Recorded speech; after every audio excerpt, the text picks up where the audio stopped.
Engkaulah sumber kekuatan hatiku, tempat persembunyianku.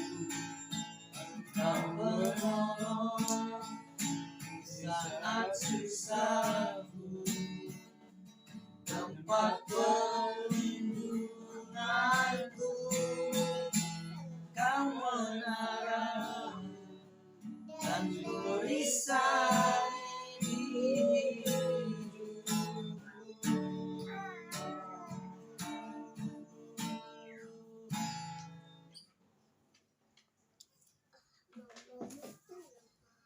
Itulah keinginan hati kami, Tuhan. Kuasa-Mu nyata dalam hidup kami. Engkaulah kekuatan persembunyian kami. Engkaulah pertolongan bagi kami. Kami bersyukur dalam nama Tuhan Yesus Kristus telah hadir di tengah-tengah kami. Kami percaya Engkau pasti melawat kami.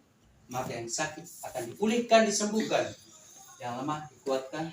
Yang gundah gulana bersusah hati akan terhibur oleh kuasa Allah. Segala kuasa-kuasa iblis kami tolak dalam nama Yesus. Urapi hamba-Mu terbatas dengan hikmat surgawi yang tiada taranya. Berfirmanlah, berbicaralah di tengah-tengah kami. Kami siapkan tubuh jiwa kami untuk menikmati firman-Mu. Dalam nama Tuhan Yesus Kristus kami berdoa. Amin. Puji Tuhan, kita bersyukur dengan anugerah Tuhan.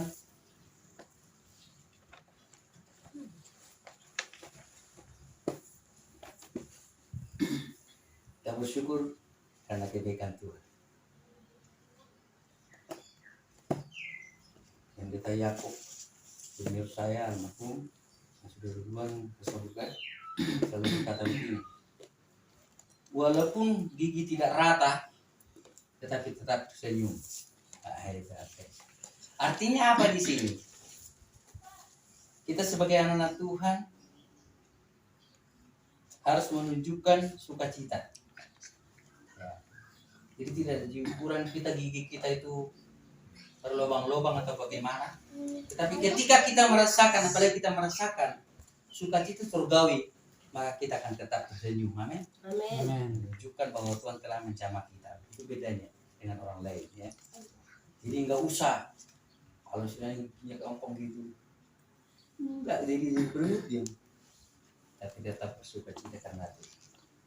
Kita buka dalam Roma 10.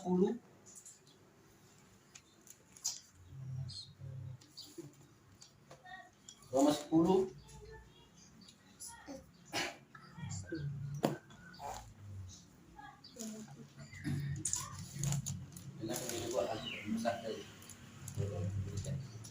Roma 10 ayat 1 hingga 3. Saya akan bacakan untuk kita dengar baik. Bapak Ibu Saudara yang mengikuti khotbah ini, ibadah ini, silakan diambil Alkitabnya. Lihat juga di handphone pintar Bapak Ibu Saudara. Lalu kita buka dalam Roma 10 ayat 1 hingga 3. Saya akan bacakan untuk kita. Demikian. Saudara-saudara, keinginan hatiku dan doaku kepada Tuhan ialah supaya mereka diselamatkan. Sebab aku dapat memberi kesaksian tentang mereka, bahwa mereka sungguh-sungguh giat untuk Allah, tetapi tanpa pengertian yang benar. Sebab oleh karena mereka tidak mengenal kebenaran Allah, dan oleh karena mereka berusaha untuk mendirikan kebenaran mereka sendiri, maka mereka tidak takluk pada kebenaran Allah. Sampai sedemikian jauh firman Tuhan. Hari ini adalah nasihat kepada kita sebagai anak Tuhan. Hal yang sangat penting untuk kita di era globalisasi, digitalisasi, iptek, jejaring yang hebat, pergolakan dan evolusi yang selalu terus-menerus terjadi di tengah-tengah dunia ini. Siapapun kita, apapun jabatan, kekuatan, harta dan kelebihan-kelebihan kita tidak menjadi ukuran dan jaminan dalam mengiring Tuhan, amin. Dalam mengasihi Tuhan. Tetapi apa sebenarnya? Inilah yang ditekankan hari ini kepada kita di firman Tuhan. Kita harus melihat di sini kita belajar, saya ambil topik bukan hanya sekedar beribadah. Bukan hanya sekedar ibadah, amin. Ada lagu lawas begini. Bukan hanya sekedar penghibur diriku ini, oh sayang. Nah, itu, ya kan? Dia Nasution kali atau siapa yang nyanyikan itu dulu ya? Ya. Mungkin masih terngiang di telinga kita.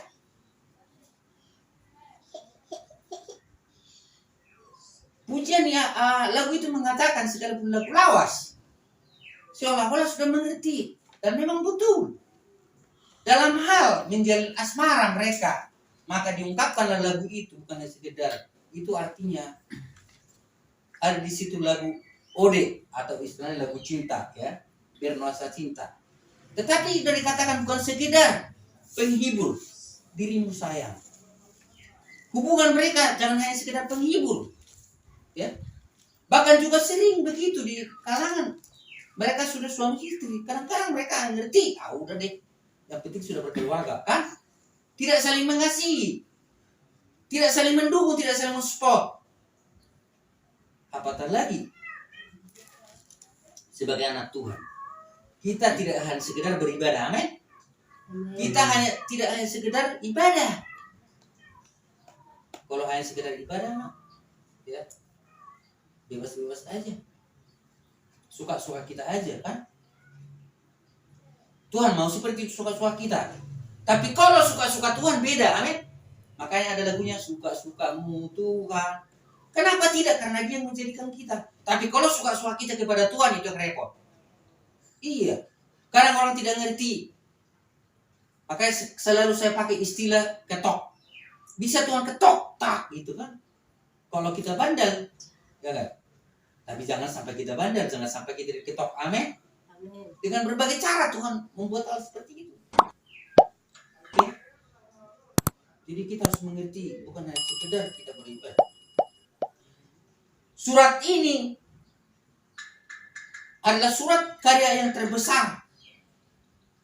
Berbicara tentang bagaimana istilah magnum opus, karya terbesar, berbicara tentang apa? Tentang keselamatan karena kasih karunia. Ya. Amin. Karena kasih karunia kita diselamatkan. Ya. Karena iman kita. Kita hidup karena iman. Karena percaya kepada siapa? Kepada Yesus. Itu. Nah, jadi cara Injil memberitakan kepada kita hari ini bahwa keselamatan itu adalah bagian semua orang. Itu yang ditekankan di situ. Ya. Saudara-saudara, keinginan hatiku dan doaku kepada Tuhan ialah supaya mereka diselamatkan. Sebab aku dapat memberi kesaksian tentang mereka bahwa mereka sungguh-sungguh giat untuk Allah, tetapi tanpa pengertian yang benar. Sebab oleh karena mereka tidak mengenal kebenaran Allah dan oleh karena mereka berusaha untuk mendirikan kebenaran mereka sendiri, maka mereka tidak takluk kepada kebenaran Allah. Ini berbicara diangkat Paulus orang-orang Israel yang menolak kebenaran, orang Yahudi kan. Dan Paulus juga mengerti bahwa dia sebenarnya juga orang Yahudi, orang Ibrani asli, kan? Iya. Mengerti Taurat, mengerti hukum-hukum Musa, ya. Talmud, ya. Tansil, ya. Pokoknya hukum-hukum Yahudi, Yahudian, dia tahu semua itu. Orang dia pakarnya kok. Sehingga ketika dia menerima Tuhan Yesus sebagai juru selamat, dia menekankan ini nasihat yang sangat penting dan untuk kita hari ini, amin. Supaya kita mengerti, bukan hanya sekedar beribadah. Nah, dan ditujukan kepada orang-orang Roma yang sudah menerima Tuhan Yesus karena mereka terkontaminasi atau terpengaruh dengan ajaran Yahudaisme atau Yahudi, ya. Ajaran-ajaran Taurat itu banyak pengaruh. Dan hari ini juga ada begitu anak-anak Tuhan, banyak pengaruh. Pengaruh itu pun hanya ajaran-ajaran, mungkin juga di samping belajar baca buku dan lain atau pengaruh orang lain, tetapi pengaruh itu adalah apa sebenarnya? Masalah materi. Itu termasuk pengaruh, benar? ketika ekonominya sudah kembang kempis ya, lupa beribadah, tidak sungguh-sungguh kepada Tuhan, ngambek sama Tuhan. Iya, ngambek dia. Nah, atau mungkin ada masalah kehidupannya yang belum ada kunjung tiba solusinya, yang ngambek. Banyak masalah yang kita hadapi, atau masalah penyakit dan lain sebagainya. Nah, pertama sekali kita melihat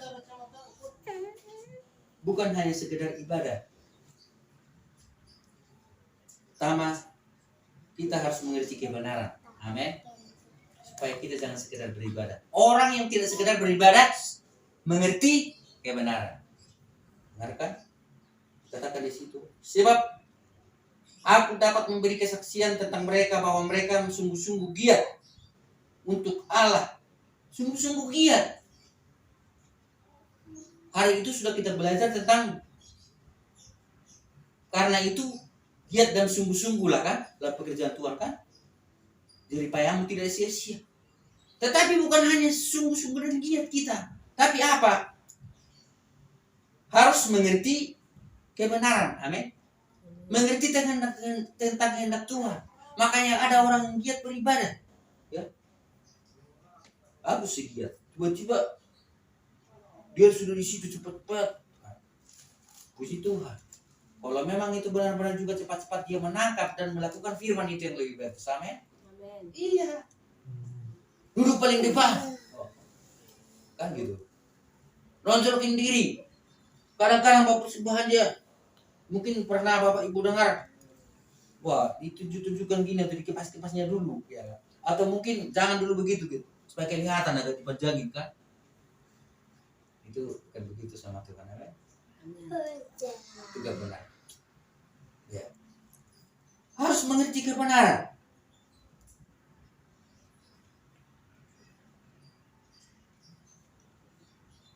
Nah, dikatakan di situ, sebab aku dapat memberi kesaksian tentang mereka bahwa mereka sungguh-sungguh giat untuk Allah, tetapi tanpa pengertian yang benar. Siap oleh karena mereka tidak mengenal kebenaran Allah dan oleh karena mereka berusaha untuk menunjukkan kebenaran mereka sendiri. Mengerti kebenaran berbeda dengan mengerti ini dengan mengetahui. Mengetahui hanya sekedar tahu, benar? Anak sekolah kalau belajar harus belajar ABC aksara kan? ABC 1, 2, 3 kan gitu ya. Mengetahui, tahu. Tapi belum tentu dia mengerti dari mana jalannya kan gitu ya. Hanya sekedar tahu. Kalau sekedar tahu dimakan enggak? Tahu. Ini makan jadi makanan kan? Ya. Gitu. Nah,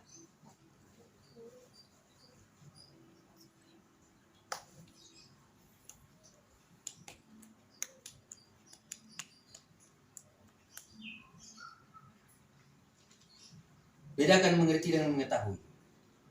Mengetahui, ya saya tahu. Kalau dibilang ini, oh kamu udah tahu nggak yang ini nih, yang kemarin ada kejadian. Oh iya saya tahu. Bukan gitu ya. Terus dari mana kamu tahu? Saya gini. Saya dengar. Katanya. Saya lihat di YouTube. Gitu. Situ cerita. Tapi kalau mengerti, dia langsung melihat sendiri. Amin. Menyaksikan sendiri. Mengerti perjalanannya gitu loh. Tidak mengerti. Jadi kalau mengetahui ini cepat lupa enggak? Cepat lupa. Tapi kalau mengerti, paham betul benar, terpatri di hati. Tuhan mau supaya firman Tuhan terpatri di hati kita. Firman Tuhan menjadi bertempat di hati kita. Amin. Amin. Nah, yang kedua di situ.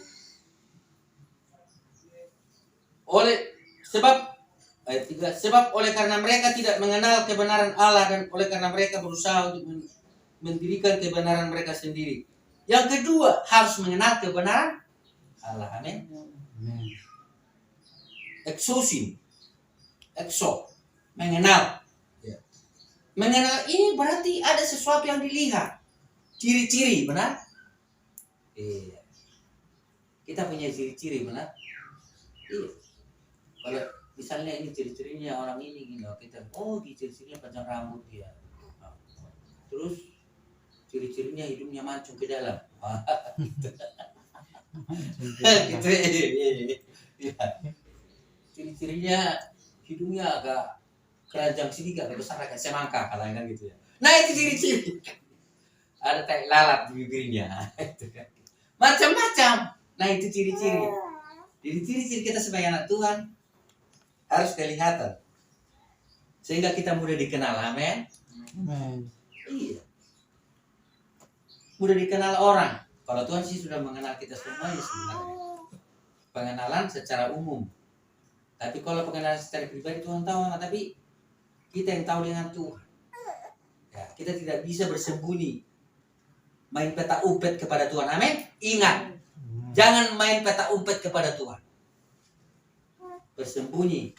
Tuhan tahu kita. Tuhan mengenal kita. Amin. Iya. Mengenal di sini adalah bukan hanya di pikiran, tetapi di mulut, dan dapat dimanifestasikan, dapat ditunjukkan, dapat dibuktikan. Amin. Amin.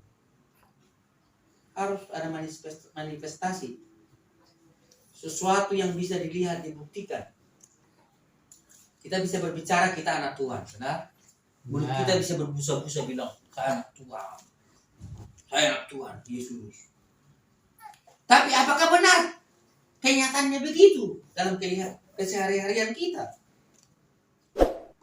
Dalam 2 Korintus 3 1-2 dikatakan di sana, mari kita melihat tentang seseorang yang mengenal kebenaran itu. Saya akan baca. Adakah kami mulai lagi memujikan diri kami? Atau perlukah kami seperti orang-orang lain menunjukkan surat pujian kepada kamu atau diri kamu? Kamu adalah surat pujian kami yang tertulis dalam hati kami dan yang ditulis dan yang dapat dibaca oleh semua orang. Amin. Jadi nggak perlu kita memuji diri, menunjukkan kita supaya dipuji orang. Kita anak Tuhan, ya, mengumbar-umbar diri supaya perlu orang memuji-muji kita. Tetapi apa? Harus kelihatan kita adalah surat-surat Kristus. Amin. Suratan Kristus yang tertulis, catatan. Amin. Amin. Harus kelihatan. Ada dikatakan di situ bukan tinta biasa yang menuliskan kita, tetapi Roh Allah yang bekerja di hati kita dengan firman. Dan itulah yang bekerja atas hidup kita. Amin. Kita bergerak karena Roh Tuhan bekerja atas hidup kita, yang menuntut kita, yang mengajar kita. Firman Tuhan yang mengajar kita, sehingga kita menjadi surat pujian bagi Kristus. Ya. Jadi harus tertulis pada kebenaran Allah. Ya. Nah, harus kelihatan itu. Jadi saya katakan tadi, bukan hanya sekedar di mulut, bukan hanya sekedar di pikiran kita, di kepala kita. Pintar kritisi firman Tuhan, pintar mengkritik hamba Tuhan, tapi tidak pernah di hatinya ada firman Tuhan. Tapi ketika kita juga ada di pikiran, di mulut kita, di hati kita firman Tuhan, maka kita manifestasikan, kita nyatakan, kita perlihatkan lewat apa? Lewat kehidupan sehari-hari. Amin. Sehingga kita menjadi surat Kristus yang tertulis di atas. Yang ketiga, sebab oleh karena mereka tidak mengenal kebenaran Allah dan oleh karena mereka berusaha untuk memberikan mereka kebenaran mereka sendiri, maka mereka tidak takluk kepada kebenaran Allah. Harus takluk kepada kebenaran Allah. Takluk. Jangan pakai kebenaran sendiri. Bangsa Israel seperti itu. Mereka pakai kebenaran sendiri. Mereka tidak percaya Yesus adalah Mesias. Mereka hanya melihat Yesus ketika di dunia anak tukang kayu.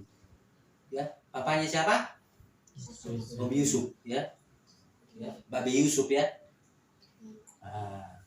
Nyokapnya siapa? Maria, kan? Itu kan? Tukang kayu itu. Anak desa. Yesus datang secara manusia perlihatkan dirinya bahwa dia mengasihi semua orang ketika itu kan. Maka dia menyerupai manusia. Dan mereka tidak percaya itu.